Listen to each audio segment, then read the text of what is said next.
And I'm here. I'm here. A brand new opening, and I'm here today, and you're here with me, and it's so good to have you. I welcome you. I'm Rex Sikes, and welcome to Create Your Best Life with Rex. I'm so happy you're joining me. My guest today is Rick Sedler. My co-host is Danny Walsh, and we're going to get into the show in just a moment. I'm going to tell you just a little bit about Rick before we begin. Rick Sedler is the president and CEO of RMS Media Group, which he founded in 2002, and he's got over 3 decades experience in the luxury publishing industry. The Robb report in 1984, serving in roles as an associate publisher, senior vice president, and publisher, where he contributed significantly to its advertising revenue. So the founding publisher of Elite Traveler, a luxury travel magazine for private jets, and he owns and operates luxury media business publishing specialty magazines and buying media for luxury brands. He's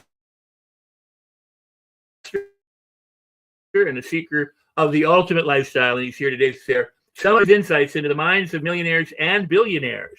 So, Danny, come up. We're going to bring Rick up, and understand that this is a man who spent the large portion of his life selling, cold selling, connecting, hobnobbing with rich people, and he's going to tell you what's different between what he's learned about millionaires and millionaires from hobnobbing with them for over 20 years or more versus some of the stuff that's out there in books and programs or whatever. So, Danny, are you around?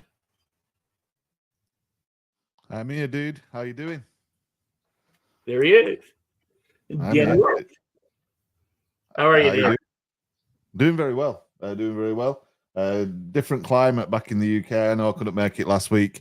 We had some technical problems, but I'm super excited for this one. I'm going to bring Rick when you're ready. We're ready. Let's bring Rick up. How are you doing, sir? I'm doing very well. I could be anywhere in the world, but there's no place I'd rather be than right here. That's how good I'm doing. Well, and we're glad that you are. We're happy that you are. And thank you for making time and for what you're going to share with us about the luxury business, selling, marketing, and also what you learned from all of your interactions with millionaires for many, many years. Great. So, how did you get started? It says, in 1984 you joined the Robb report, but how did you decide that was something you wanted to do? Well, it's kind of by accident, actually. I was an entrepreneur because I had a rusted truck, and I started a moving company. And as I was working in this job, I realized that I would have to visit clients, pitch them on my services, and then a few days later move them. What I realized was I'm really a salesperson. 9 out of 10 people want to do business with us. They didn't see me move anything. They didn't see my partner. They didn't even see my truck. So I was searching for, what am I going to do? What am I good at? And I realized I'm good at sales. So I applied for a job. Even had a sister-in-law in the company. And he said, listen, seem like a nice guy. I love your sister-in-law, but you have no closing experience. So I said, I really want this. I thought I was, going to work here, but I'll work for 2 weeks. You don't have to pay me. I'll learn. I'm interested in learning. And that 2 weeks turned into 17 years, and I ran the place. So I thought, well, I don't have any recurring revenue. I don't have income unless I generate it. Why not work the program and then move on straight commission? The old saying, you eat what you kill. So I thought surrounding myself with a bunch of people that were really good at what they do, it would benefit me. And it certainly did. Wound up having to love not only the sales job that was paying me well over time. Boy, and there were some rough spots, but being surrounded by people that really knew how to sell, learning the manual, it's just invaluable. So you now have this job. You spent 2 weeks working for no money, and then ultimately you start earning a commission. But you have now got to cold call wealthy people, correct? I mean, you're now making inroads into the wealth wealthy pocketbook, essentially. Right. Where I started, the magazine Robb Report had a section in the back. It was called the listing section. It had expensive everything, but 4 categories: yachts, real estate, exotic and luxury cars, and airplane. Right, there you go. Yeah, It's an older issue, but it's one of mine from years ago. well, I got some older issues. I did some calculations, and I'm in, like, I can't remember the number, but I'm in, like, 2.7 million copies laying around with my name on it from back in the day.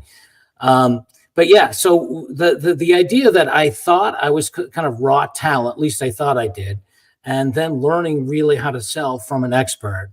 And I believe it was the manual that we used is the same manual that was used on that movie Boiler Room, because I was sitting watching the movie with my wife, and there was a rebuttal, that came after an objection. And I said at the same time he was saying the exact same thing he said. My wife looked at me and she said, "I thought you said you didn't watch this." I said, "I didn't, but that's the exact same objection rebuttal book that I taught, or rather that I learned from." So experts were there, nothing but the best, helping people learn how to sell. So I was sort of the anomaly. What are you doing here? And what I had to do is prove that I knew how to sell. And so the challenge was learn how to sell over the telephone, but learn how to sell millionaires, because who owns Ferraris and jets? Yeah, I got to get the person on the phone. The average person says, it's tough to get that manager on the phone. Well, try reaching a millionaire or a billionaire to get him on the phone. One of my favorite calls was to Evel Knievel. As a kid, I loved Evel Knievel, right? I was setting on my bike to jump over cars and do all kinds of stuff. And here I am working on a job, and I'm calling Evel Knievel. "Hi, Rick Sedler calling. Who am I speaking with?" "Evel." Now, who else is named Evel from a guy that sounds just like Evel Knievel? So that was my number one most difficult, didn't come along for the journey, my conversation, of anyone I've ever talked to. I would just say something that I thought was funny. He didn't laugh. I would say something to get him moving. He didn't say anything. You know that long pause that's 3 seconds, feels like a half an hour? Well, this guy had long pauses all the time. He was not going with me. But you learn that there are different personalities with people that you're talking to. Buyer A, buyer B, and all kinds of ways that you slice and dice them. But they are really difficult to sell because you only have a few seconds to get their attention, show value, and listen, at the end, you did a great job, right? But if you don't sell them, you don't make any money. Nobody applauds you because you did a really good job on the phone with this guy. So yeah, that was the challenge, selling to millionaires. So, one of the things that, I looked at a few years ago was how many millionaires did I actually talk to? Now, I'm not talking about selling. So, I can look up the ads and tell you how many thousands, but how many people did I actually talk to on the telephone? And I'm guessing it's 10,000 or plus or minus 10,000 people. The number of calls I made each day, times each week, times the number of times I was there. I made fewer calls as I got into management, but I was still on the phone helping other people sell and close business. But Robb Report at that time, when I left, was a magazine that had more watch advertising than any magazine on the planet.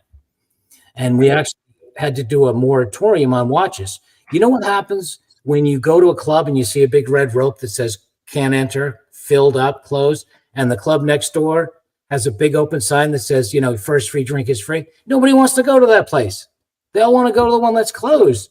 So when I said it's closed, you can't advertise anymore, 15 advertisers wanted to come advertise with us. So that was one of the things that, I kind of learned. I made the decision on. I had salespeople saying, "What are you talking about? That's how I make a living. You can't close it down." So just trust me. So the first time, no way. The second or third time they went, "Okay, it seems to have worked, so do it." So I got confidence in my sales team. They had confidence in me, and it worked out great. So started as a salesperson, learning from the best, to then running the business as publisher and running the business side of the business. The editorial staff, they write all the stories, photography, creative. I was just call me Rumpelstiltskin, Go in the basement and make money. Okay, that's where we want you. Well, I want to go here. No, no, no. Go make money. You need it. Wow. Wow. So cool. You know, Danny, go ahead.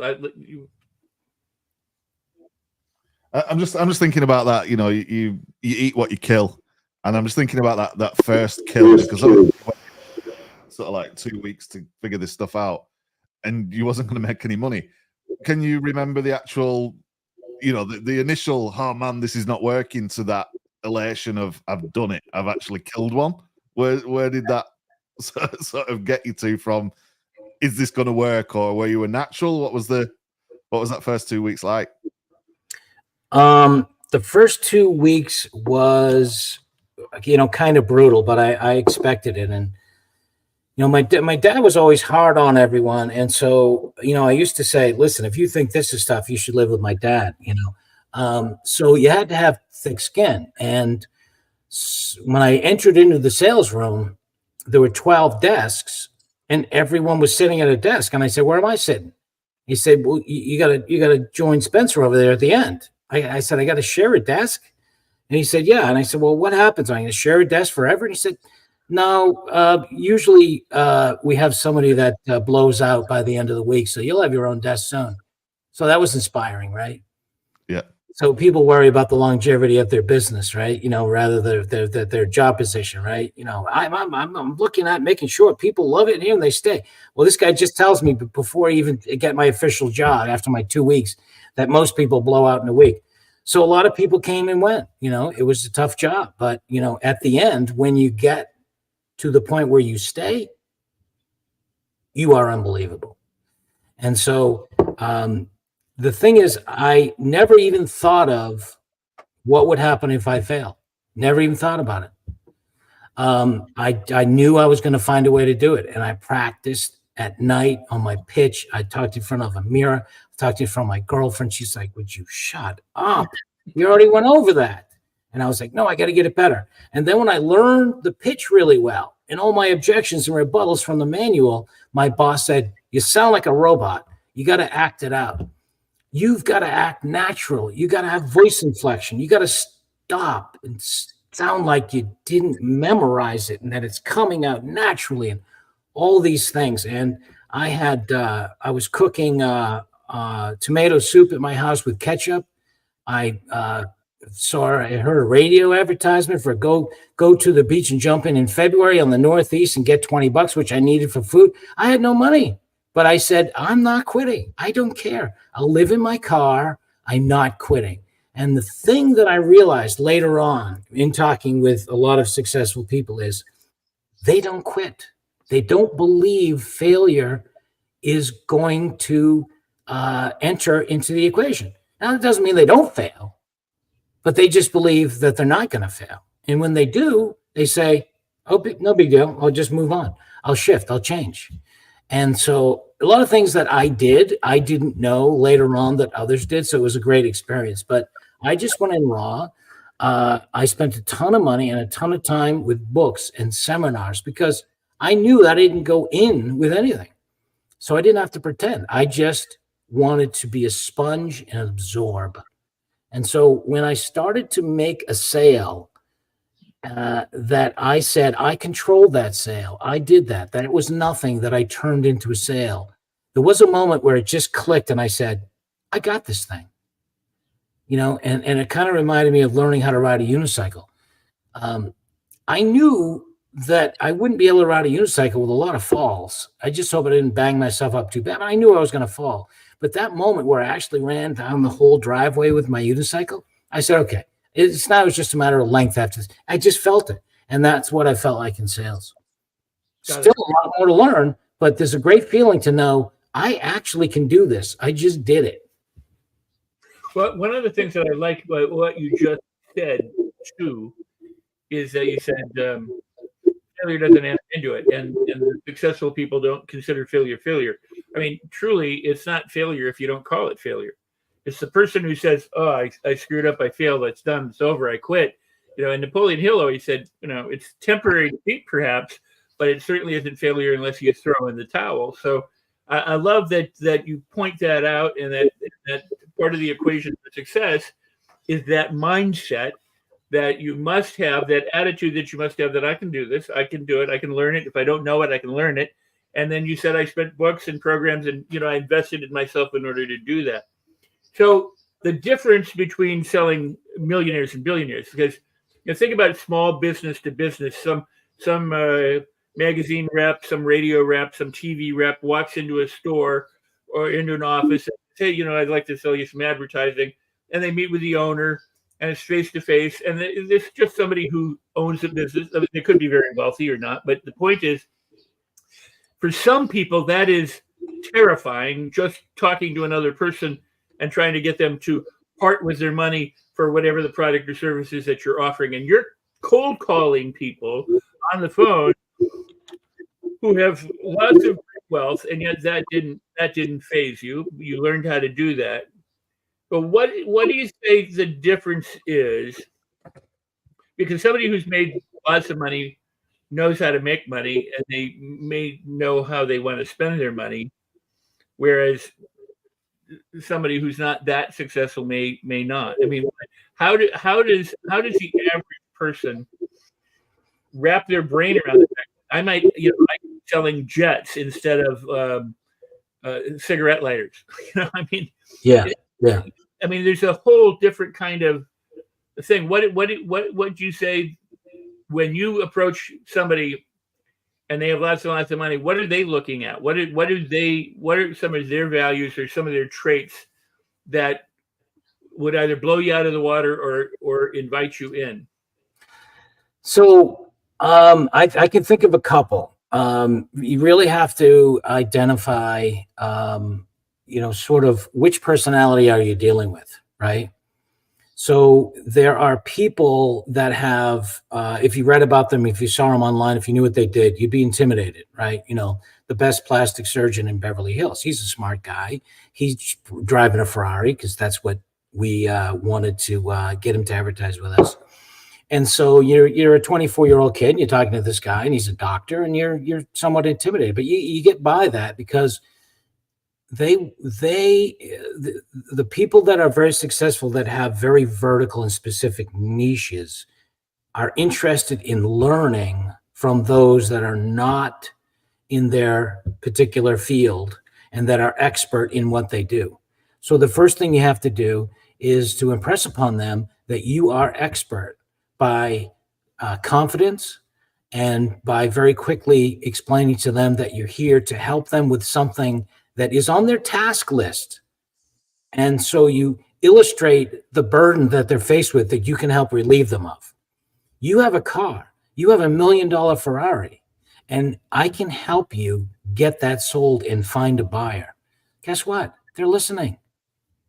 And so when you get to the point and know, after talking to hundreds of these people, where you can trigger that interest level, talk as an authority. Stop talking about Ferraris. Many people make mistakes, whether it's in this business or everything else, talking about, is that the one with the 347, this, that, and the other thing with the back? The guy's like, I don't want to talk to you about my car. You said you can help me sell it. So hurry up and tell me, or I'm hanging up. So you begin to get right to the point where here's how we've helped other people. The magazine goes to people with money and the attitude to buy a car. If you're listing it where I saw it in the LA Times, how many people do you think that read the newspaper are looking to buy a Ferrari? So we don't reach millions of people with thousands of dollars. We reach thousands of people with millions of dollars.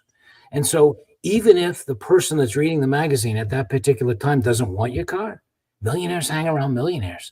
They're going to tell other people, I just saw this car in Robb Report. So as I tell this story about what actually happens, they're saying, tell me more. I'm interested.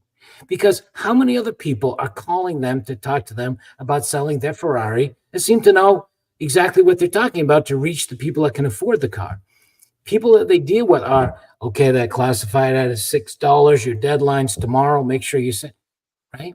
I had somebody say, I need till tomorrow, and I'll make my decision whether to go to you or somebody else.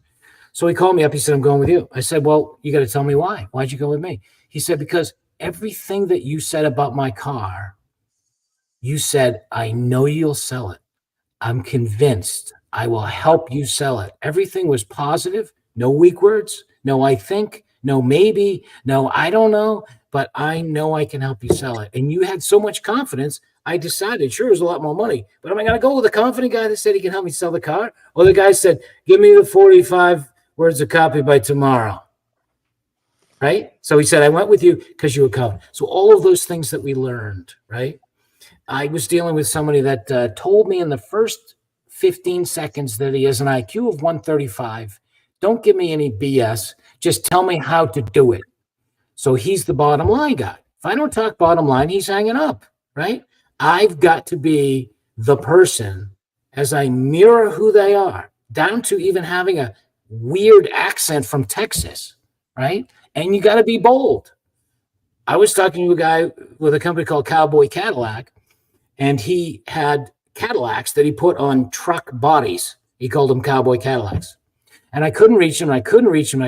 Finally, I said, Trey, take them boots and stick them on your desk and throw your cowboy hat down, your 10-gallon hat, because I need to talk to you about helping you sell them. And so he just busted out laughing. I said, well, I didn't think it was that funny. He said, Rick, I got a 10-gallon hat on, and I just put my feet on the desk as you said that.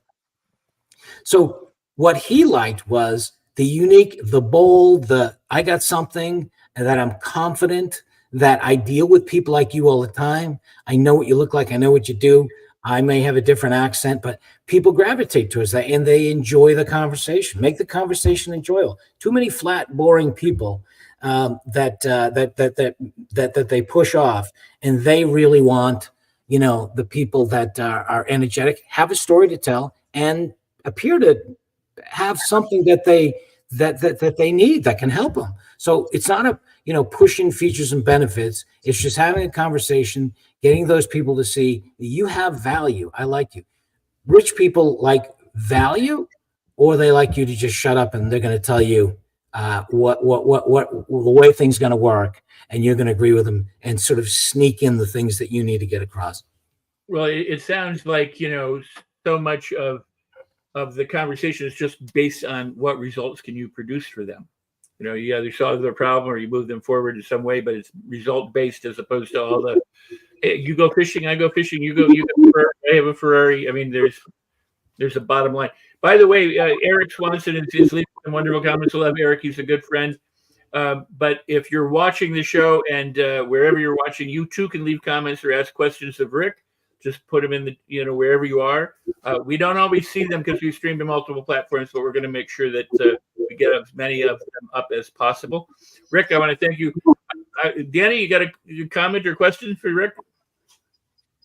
Oh, I've got loads of them, and it's so great to hear this as this sort of journey's unfolding, and you're talking about some of these experiences. But I think you're right. People do get caught up on the way that they approach things and the way that they word things. And you mentioned storytelling just now, but you've also talked about certainty. People, they want certainty, right? You're not going to mess around if you're uncertain. But you mentioned storytelling, and as you was telling this story, how important is that ability to sort of tell a story when it comes to making a connection with somebody that you're trying to sell, Rick? Oh, it's very important, but I think that the part that makes it important is to understand it's not just storytelling. It's storytelling, understand who that person is as quickly as possible, and tell that kind of story. For the person I mentioned that told me how high his IQ was, he didn't want a story. He wanted the facts. So when you're talking with someone that wants the facts right away, I would become that person that would require the information back from him as quickly as possible. And so he would say, how much is a full page ad? And I would tell him 10,750. Are you in a position to buy the ad, or deadline's next week? So as he asked the question, I answered it, and I demanded an answer back from him. So it kept the pacing up that he was comfortable with. And you have to elevate yourself up to the person that you're talking to. Otherwise, he has no respect.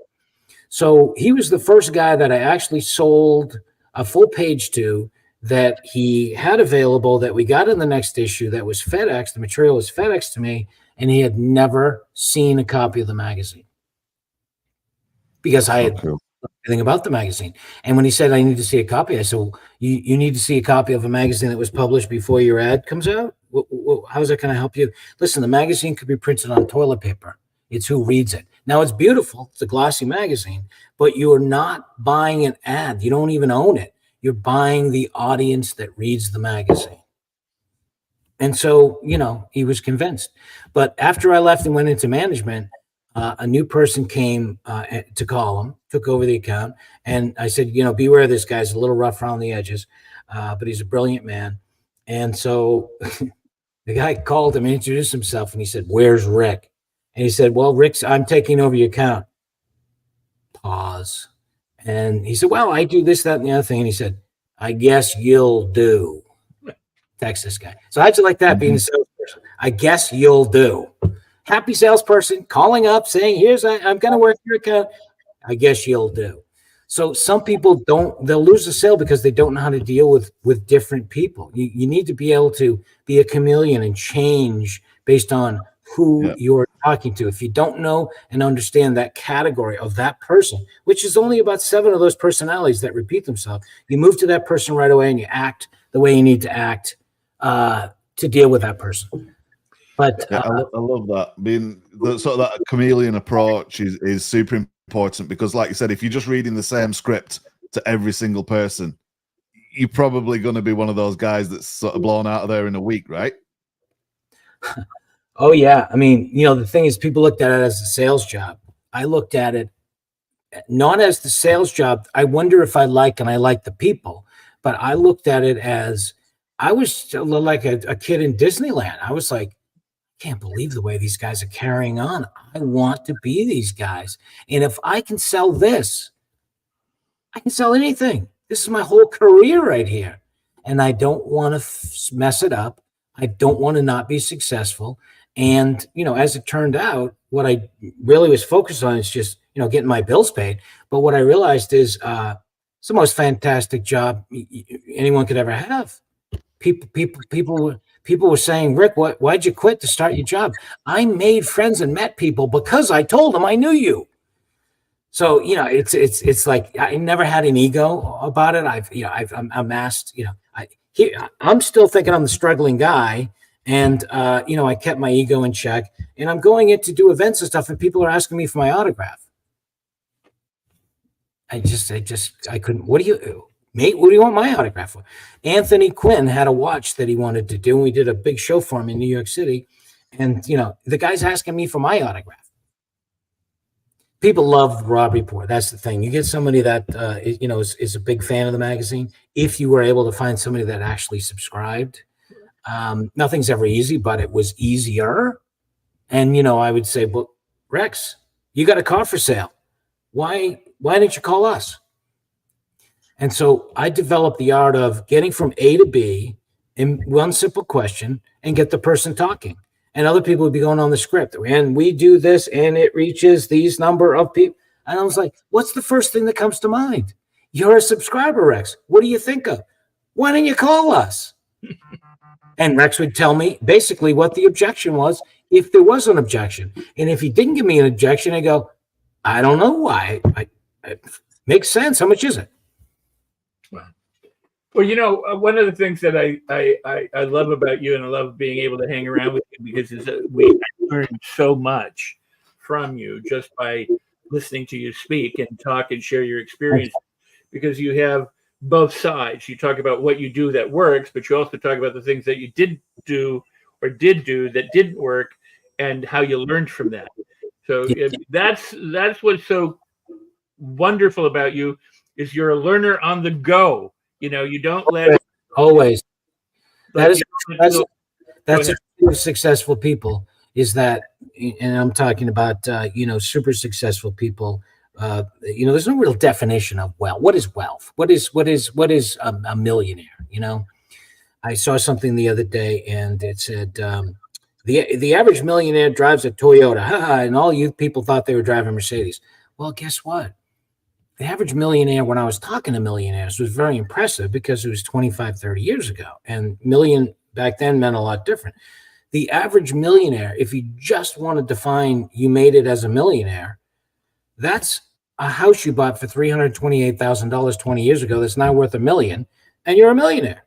So yeah, of course you're going to drive a Toyota. But what about, net worth, high net worth, ultra high net worth, ultra high net worth, all of those categories, that definition of a millionaire until you get to billionaire, everyone lumps in the same pile. It is not the same.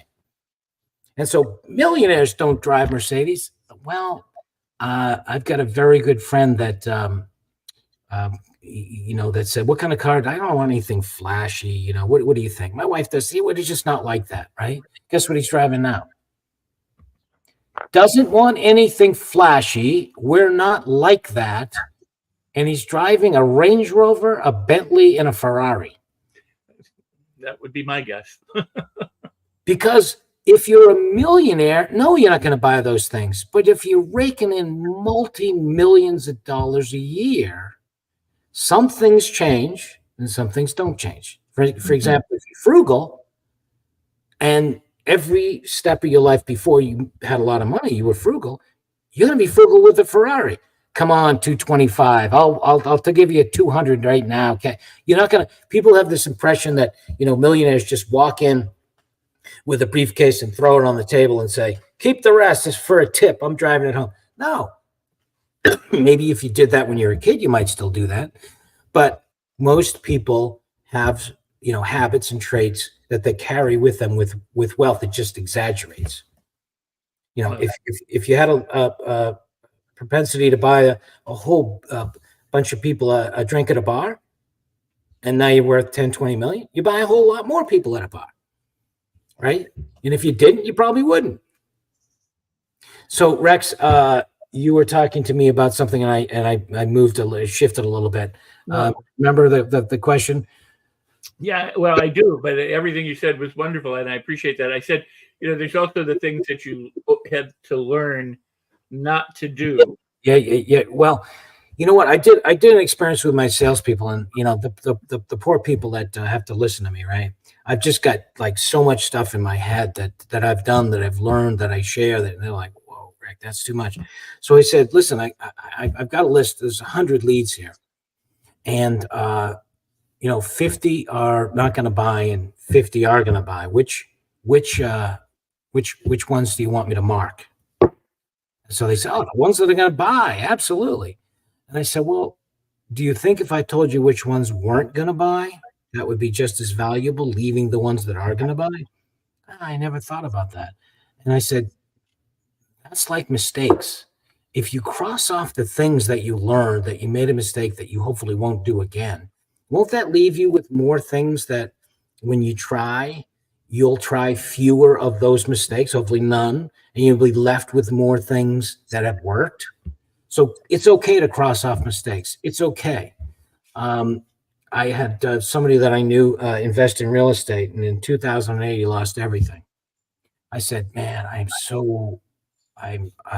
just am sick over this thing. He said, nah. Listen, my goal is to be on a catamaran with my family, taking my boat anywhere I feel like. This is the journey, and this first step didn't work out right. But most millionaires fail a few times before they succeed. I just failed bigger than I thought, but I'll be okay. He lost his house on the water. He lost all of the things he put up in collateral. And of course, he lost the 4 buildings, oceanfront buildings that he was building. He lost everything.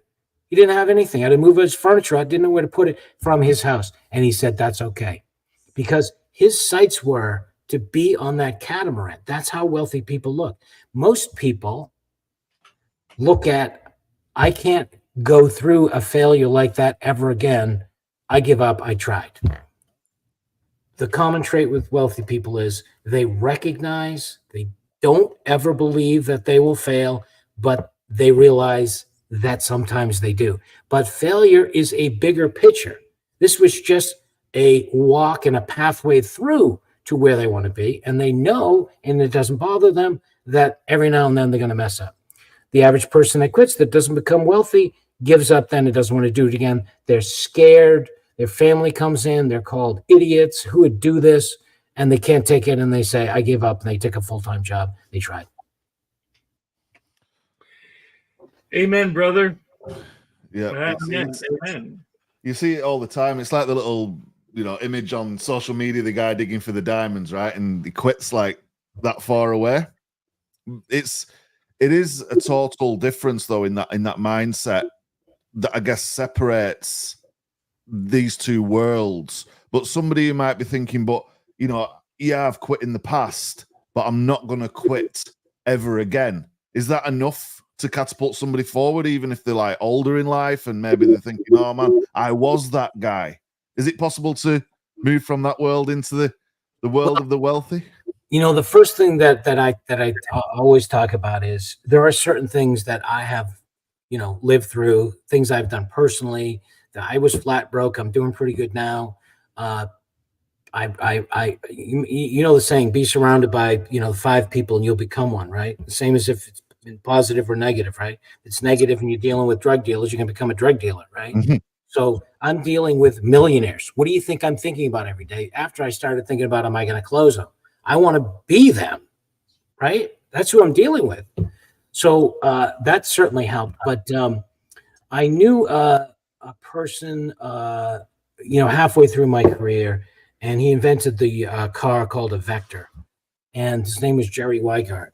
And Jerry Weigart built a car that was sort of half Corvette, half Ferrari, Lamborghini, but it was better. And it was built in U.S. and it had aircraft and aircraft fittings and everything you could think of. Was $250,000. And he was a GM executive, probably a designer or an engineer. And this was his dream. He didn't want to give up. And he used to go to car shows selling his cars and taking orders. And when he went to a car show in California in July and he had to go somewhere in Chicago, in September, he would make some adjustments on the body and repaint the car. This is our new model. And somebody caught on and said, it's not a new model. You're driving one car around and changing the paint. But this guy was like, I got to do what I got to do. And sadly, he called me one day and said, they're banging at the door. They're banging. I said, who's banging at the door, Jerry? What's going on? He said, I got voted out of my own damn company and I'm not leaving. And I'm calling the press.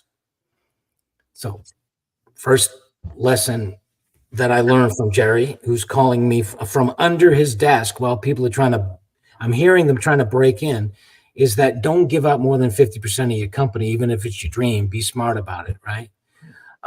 The company then sold to somebody else. He wanted it to be his vision. They said, well, you didn't make any money. That's why we bought it. Went back and forth and argued. The long story short is he passed away a couple of years ago and never actually launched the Vector. There are maybe 3 or 4 of them available at that. So when you talk about don't give up on your dreams, sometimes that's not good advice. Sometimes you need to tell a guy, listen, it's not going to work. You are taking your whole life, your wife with you, to develop this dream for 30, 40 years, and it's not going to get there. So stop. So sometimes that don't give up. Other people have done it. You go get it. Sometimes it maybe shouldn't be told to people, right? When you need to tap them on the back and say, save your life, move on, try something else. This isn't going to go. So I think about that. I think about that call and realize that, back to the idea that you can be a success, but, many people have had 3 or 4 failures on their way and they've learned from the failures, but they've had little failures. Well, he never had a failure. He left GM and he wanted to build this car. And this is all he did for 30 years until he died. Right. Well, I mean, there is the point, if you're on a sinking boat, you got to let go of the boat and swim life raft. I mean, there's not always, you have to be wise enough to know that, without. So, this is so, I love this so much because I enjoy talking with you about these things. And can I tease a little bit here? Yeah, let's do it. Because Rick and Danny and I have something coming up, and we're just going to say that. But if you're enjoying this kind of conversation, or you want more of it, or you want to learn what we're talking about, you can you can contact me or Rick or Danny, or you say in the groups, yes, I'm interested, that kind of thing. And we'll let you know more down the road. But you not only sold these people, but you got to fly on jets and be on the largest yachts and go to the Ferrari plant and get these luxury from living it and being and here's the thing I'm saying. A lot of people spend a lot of time, living their life, worried about their problems, thinking, oh my God, I might fail, but they use vision boards and vision books and they try and dream build and do all this stuff. And the Robb Report's great for dream building. I mean, you can look at it in luxury, elite travel, you can look, oh, I want to do that. But they do that, and then they don't do the other things you said, like you read books, you hang out with the right kind of people, you invested in yourself, you did programs. I mean, you really worked to make yourself, and as a result of the selling the people, you got to know the people, you got to hobnob with the people, and suddenly you're living a different life. Yeah. No, the danger in that is, and it happened to some people, is that when you get sort of that Hollywood lifestyle because you had one hit or one connection with somebody, you start to hang out with them, is you begin to believe that you're there and you want to look the part and act the part, and you need certain things. So, we used to refer to this, in our manual as an emulator or an achiever. And an emulator is somebody that wants you to think that he's wealthy. So he wears all of the brands that you would, the person that knows the least amount brands would still know you got a Rolex on. And so, the shoes that you would wear is a Bruno Mali shoe because, well, we know that's expensive. And so they want to look the part. And many times, not always, but many times these people do not have any money in the bank because they're spending it all on looking the part and feeling the part. And you begin to think, well, here I am successful, but you got no money. You spent it all on everything. I bought 6 suits for $6,000 a piece, 5 suits. It cost me $30,000 for the best suit in the world. I didn't buy a suit that they fit. I was looking at bolts of material. He measured me like 46 different times all over my body. That was the most amazing feeling. It was better than a massage. I walked around and I could have busted into any CEO's office and sold them. I felt like $1 million, but it was $30, 30 grand. And the fashion is the worst thing you can invest in. I bought watches because I was doing watch shows. I spent a ton of money on watches. Some of them actually appreciated. I went to my new clothing store company. I said, listen, I've got a bunch of ketone suits. I just love these things. These are unbelievable. They need to be kind of refitted, and they need to, they're the different fashion. Can you do something about them? And he said, well, you need to do something about them, and that is throw them away. There's nothing we're going to do on those suits. Okay, come on. There's got to be something. Nope, throw them away. Just because you spent all that money, it's the same advice as if you spent $200, you got to throw them away. It's not going to happen. Well, it was kind of sad. But anyway, going back and looking at it, it's not to say it wasn't worth it to have those suits, because it was a part of my life I can look back on and then say, how did that work out for you? What am I like today? Well, the emulator, who I know well because I was, moves to the achiever. And the achiever says, I don't care what you think I look like. I got a place in my life that I'm very comfortable with. And I don't care what you think about what I'm wearing. And there are a lot more achievers. If you look at the movie Billionaire, that guy has that achiever, clothes on with a t-shirt and a pair of jeans. He doesn't care. He's on his way to fly on his private helicopter. You think he's there to press you that he's got a Rolex? That doesn't say he doesn't buy a Rolex. He just buys it because he really wants a Rolex. He doesn't buy it because he wants you to think he's wealthy. So achievers often buy things that aren't well known. So they buy watches that are mechanical watches that are very expensive. I was at a friend of mine was in the watch business, and he showed me a briefcase. When he traveled with the briefcase to sell it or to show it, it had a pair of handcuffs on it and the briefcase, 3 watches, and the set of 3 was $3 million. And he had to fly in a private plane to go to somebody that wanted to buy it because he didn't want to get whacked. So I said, doesn't the bracelet on your wrist tied to the briefcase sort of indicate the value that might be inherent in that case? He said, yeah, but I can't take the risk. So, achievers don't care about what you think of them. They're very comfortable. And can I share two stories? A very brief. One is I dated a really gorgeous Hollywood actress, Ajanu, who came from very, very, very, very, very wealthy family, who lived next to very, very wealthy celebrity actors and everything in the right place and everything. And she moved out, refused any help from her dad, moved into the top floor of an apartment building, slept on the floor on a mattress, had absolutely no furniture, because she thought that when she sent out her photo in a manila envelope and resume to the casting directors, producers, and directors, that they would notice her address and think, oh, well, this is somebody worth knowing. Yeah. She had nothing. I mean, nothing. And nobody looks. I mean, they tear up an envelope and they throw the envelope away. They're not going, oh my God, she lives there. And the other was, I was doing consulting for a company, a huge company, and we're sitting in this meeting, and this guy comes in. He's in overalls. He's scraggly. He's got beard. He's dirty. The whole thing. And he sits down at the table while we're talking, and I'm like, hello. I don't know who he is or anything. And then when after about a half an hour, he says, well, that's cool, thanks. And he gets up and walks away. I go, well, he owns the entire complex. And you would never have known it. You'd have thought he was a janitor, a farmer. You would have thought he was anybody but the very person who, or millions and millions and millions of dollars worth of real estate. So, yeah.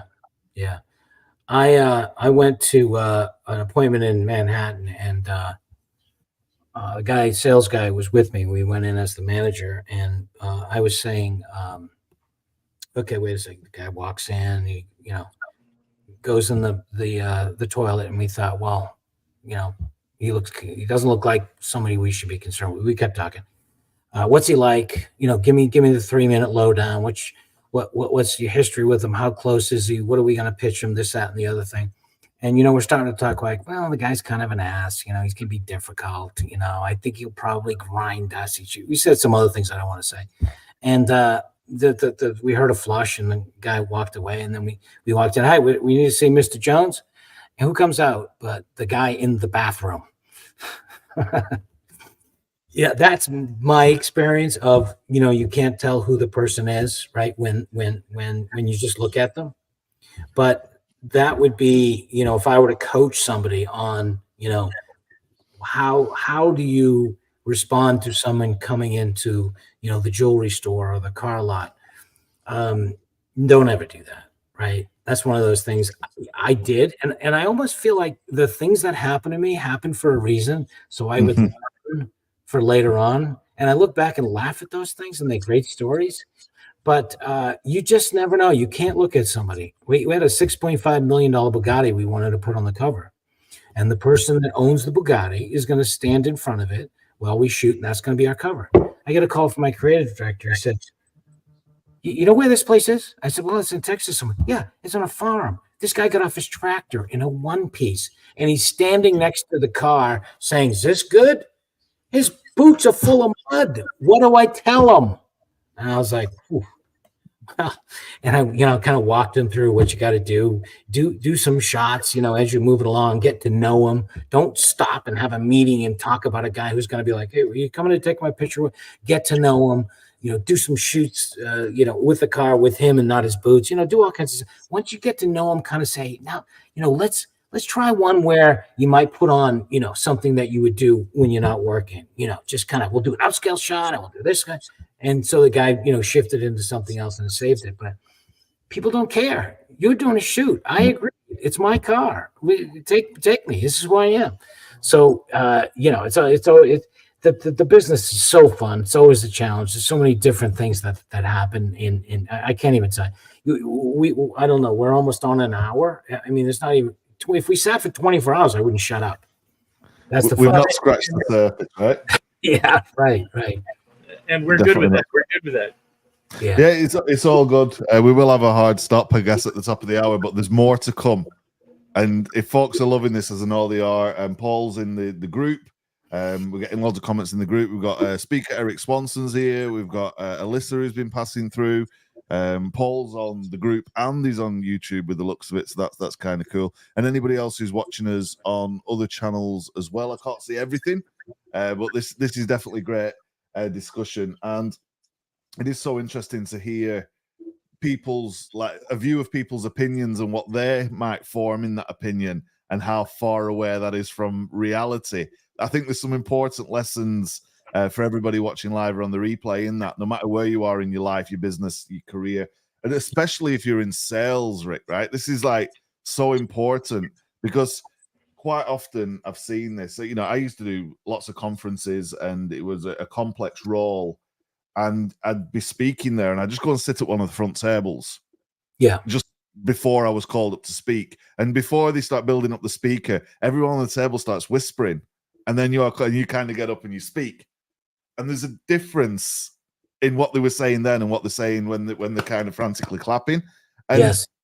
I'd play with that stuff and do that. And as a sales sort of guy or a girl, wherever you are in the world, and you're trying to sell people, it's so important that you understand people. And like you said earlier, being that chameleon and being able to adapt to any situation.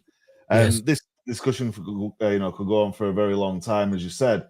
But talk to us a little bit more about that ability to kind of adapt on the fly. For anybody who's watching this thinking, just give me one thing to help me do this. Well, I think that people have to understand that if you're adapting because you want to sell somebody, you have to take the long game. And any sales trainer, expert salesperson will tell you that when they, for example, are coaching you on selling, what they're really doing is not helping you close that sale. They're helping you close a higher percentage of sales. So you got to take the long game. Too many people say, what should I say to this guy? And I'm saying, I think it's too late because he's bringing up a price objection, and the price objection should have been brought up earlier, right? There's no reason for it. Rex, we've got all kinds of different suits. Are you in the, let me give you an idea. I want to pick the right one for you so I don't waste your time. You in the $500 range, 15, 3,000, what's your kind of go-to suit now price? And so you say, whatever you say, $1,000, right? There are some people that say, well, I laid out all the suits and then I found out that the suit was too much. And he said, well, that's too much for me. It doesn't have to be suits. Well, why don't you ask in the beginning? It's more natural to say, I'm trying to help you, therefore give me some information so I can save you some time and find the right suit and make you happy, right? So, it's really a game on sales, right? It's finding, Danny, every time I get into a story, I think about it. I have a hard time remembering exactly. So getting out of situations, right? So it's a longer plan. It's okay to mess that one up. You have plenty of others. What did you learn? And the biggest problem I have when coaching either my salespeople or other salespeople is they say something that really irks me, which is, guy has no money. Guy was never a buyer. Wasn't going to buy anything. No. Why?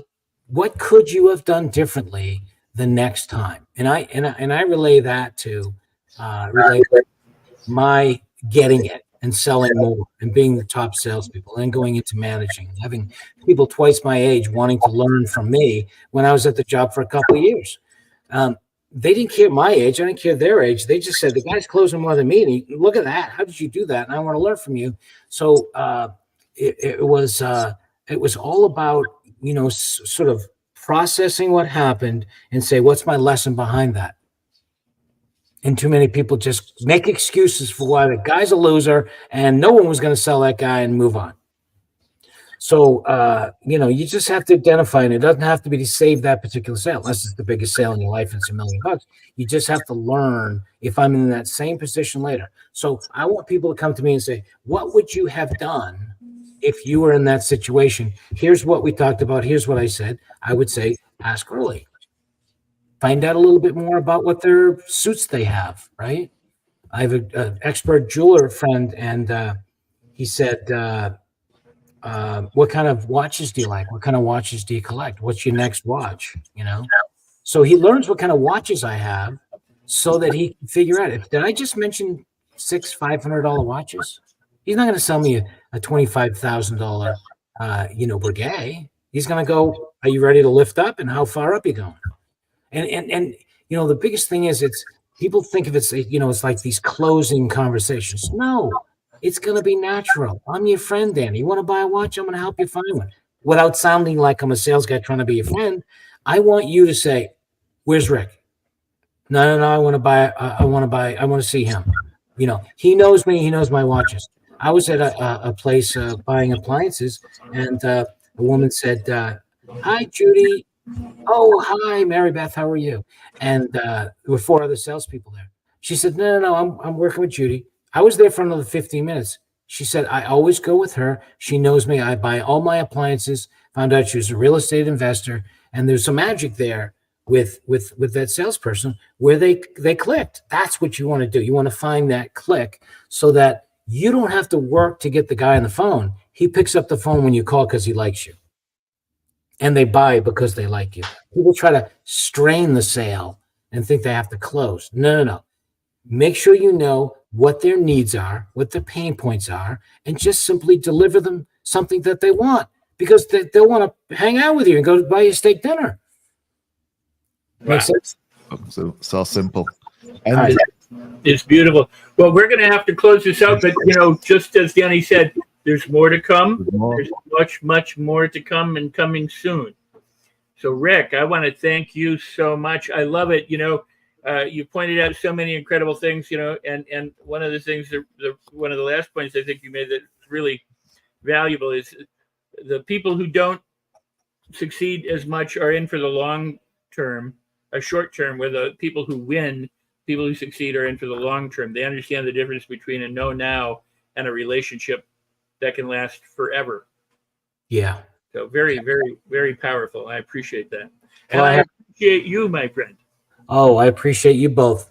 Thank you for having me on. You're talking about something, as you might have seen through my enthusiasm, that I love to talk about. And there's a bunch of stories. When I got it to Robb Report, and I was telling the stories about meeting all these people, they'd love to hear them. And then they were saying, would you stop talking about how great you are and how so it was like, okay, these are my friends. My girlfriend's tired of them. Who am I going to tell? Right? So when you put me on a platform like this and cut me short by 5 hours, I'm happy to be here. Right? Lots more to tell you, though. We have a lot more for you to tell and a lot more to come.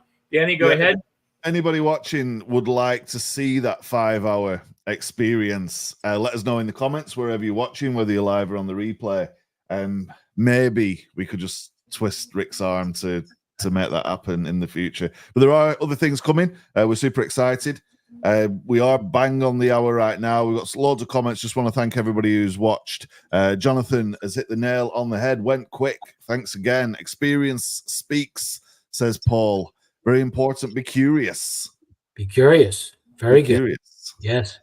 I'm not making the judgment as well, and walking away from the biggest sale of your life, right? Because you thought the guy wasn't capable of spending the money. Well, what I just realized as I was reading those comments with you is that never get yourself into a position where you think you know everything. And I've talked to a lot of people that know so much, and they always want to learn, and they always want to learn something. If you bring value, they want to learn.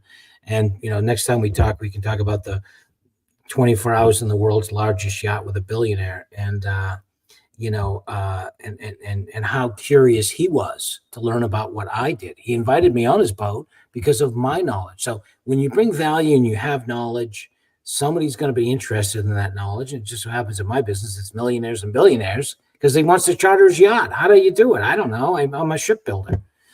So bring the value, be curious. And what I realized by seeing that is always continue to learn. There are all kinds of people that say something that I've never heard of that I say, oh my God, that's amazing. And there's a lot of people that don't say that. Yeah, I didn't learn it that way. No. I learn every single day. Never stop. We've learned a lot, so much on this show this evening, and it's been amazing having you on, Rick. And I'm looking forward to the few things that we've got planned in the future are going to be super exciting. Rex? Thank you so much, Rick. We'll see you in the green room in just a few minutes, but thank you for being here, for your presence, for your sharing, for your wisdom, and just everyone know there's more to come. Thank you, Rex. My pleasure. Had a ball and appreciate you thinking about me and asking me out. Thank you. We'll see you in a few minutes, buddy. Okay. Wow. Hey, wow, that was awesome. So much knowledge, Rex, as well, and another great example that people can learn from in the stories, the journey, all the things that Rick's accomplished in that career, and just a small fragment of what he's been able to share there with folks. So many great comments, so many people watching. Oh man, I'm excited. What's next? What's coming up? What's the plan? Yeah, I'm excited too. And the thing about Rick is that we've had the benefit of being able to hang with Rick recently and talk about all sorts of things and plot and plan, and so it's just a very valuable, well spent time. So I'm very grateful, and I celebrate that. So we're going to close out the show. I always say, if you think of something as a problem, it's a problem. If you think of something as a blessing, it's a blessing. So celebrate all of it, and then it's all of a blessing. This right behind me, Life on Your Terms, is the book, and you can get it at rexsikes.com/book. And when you go there, if you go back to that website, I'll gift you a bonus training valued at $497 on mastery. You were talking about learning and mastery. There you go, Danny. I love it. Appreciate that. How to learn easier, quicker, faster, with more fun and delight, and how to master your thoughts, your feelings, your words, your behaviors to get the kind of results you want, whether you want to be more creative, you want to be better at math, you want to sew, skill, whatever it might be. You want to learn how to master stuff by going through a process. I'll give you that bonus training when you go and buy the book, and that's my gift to you. So go to rexsikes.com, find out all the details, go get the book. And when you do buy the book, and if you have been watching the show and you have been reading the book as Danny is, please go to Amazon and rate and review the book there. Leave a review, love it or not, leave a review and leave a rating, and I would really appreciate that. And for now, I want to thank you. I want to thank Danny. I want to thank Rick Sedler for being here, and I want to thank you, who's watching and listening and sharing and commenting and liking and asking questions, promoting the replays. Thank you for being here. Thank you for being a valued friend and a colleague, and we appreciate you. Danny?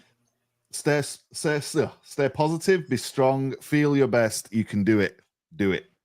Page 141. Rex Sikes, you're amazing. Everybody watching, you're not so bad either. We love you guys. Big shout to Rick for joining us, everyone who's joined us every single week, everyone who's just joining us for the first time, whether you're live or on the replay. We are out of here. And just before we go, I'm just going to leave you with one last link. When you're on rexsikes.com, go and check that out as well. It kind of works nicely with the book. There's lots going on, a lot more to come. Rex, pleasure as always. We're out of here. Celebrate everything. Bye for now. See you next time.